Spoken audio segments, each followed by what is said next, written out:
লেখাপড়া করছিলেন? হ্যাঁ, আগে স্কুলে পড়াশোনা করতাম, ক্লাস 8 পর্যন্ত পড়াশোনা আচ্ছা আচ্ছা। করতাম। তো এখন কিরম মানুষকে বিয়ে করতে যাচ্ছেন?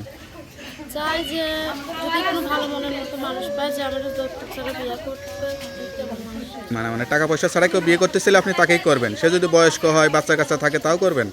হ্যাঁ, আমার সমস্যা নেই। তো আপনি একটা ইয়াং মেয়ে বিবাহিত পুরুষকে বিয়ে করলে হবে?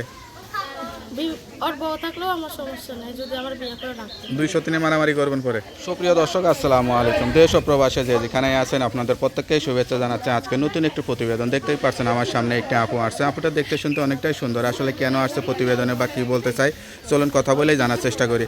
আপু আসসালামু আলাইকুম। ওয়ালাইকুম সালাম। আপু আপনার নাম কি? কি নাম? জান্নাত। জান্নাত। আপু কেমন আছেন আপনি? ভালো। ভালো আছেন? মনটা খারাপ কে? কী হয়েছে আপনার? কি আর ওই ভাই ইউটিউবের সামনে আসছে, অনেক কষ্ট করে। কিসের কষ্ট আসলে?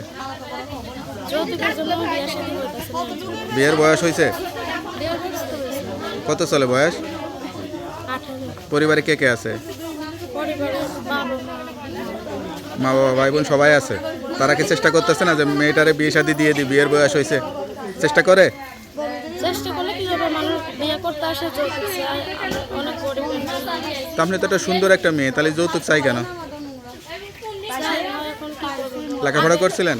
হ্যাঁ, আগে স্কুলে পড়াশোনা করতাম, ক্লাস 8 পর্যন্ত পড়াশোনা আচ্ছা আচ্ছা। করতাম। তো এখন কিরম মানুষকে বিয়ে করতে যাচ্ছেন?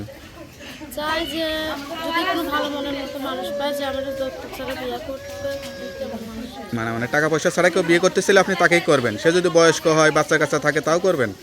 হ্যাঁ, আমার সমস্যা নেই। তো আপনি একটা ইয়াং মেয়ে বিবাহিত পুরুষকে বিয়ে করলে হবে? ওর বউ থাকলেও আমার সমস্যা নেই যদি আমার বিয়ে করে রাখতে। 203 মারামারি করবেন পরে? না, আমি তেমন না। সংসারে কাজ কাম রান্না বান্না সব কিছু পারেন? হ্যাঁ, আমি মোটামুটি সবই পারি। তো আপনার মতো সুন্দরী মেয়েরা তো একটু নায়িকা হতে চায়, গান টান শিখতে চায়, এরকম স্বপ্ন ছিল? না, আমার স্বপ্ন নাই এখন। এখন চাইতেছি যে একটা মনের মতো মানুষ পাইলে বিয়ে হবে। আচ্ছা আচ্ছা। তা আজ প্রতিবেদনে আসছেন, অনেকেই যোগাযোগ করতে চাবে, খোঁজ খবর নিতে চাবে, তা নাম্বারটা তো দেওয়া যাবে? হ্যাঁ, নাম্বারটা মুখস্থ আছে? নাম্বারটা মুখস্থ। তো নাম্বারটা আমার কাছে দেন, আমি দেখে বলে দিই। হ্যালো বিয়া, শুনতে পারলেন এক অসহায় গরিব পরিবারের মেয়ে, আসলে অভাবের কারণে বিয়ে হচ্ছে না, টাকা পয়সা চাই।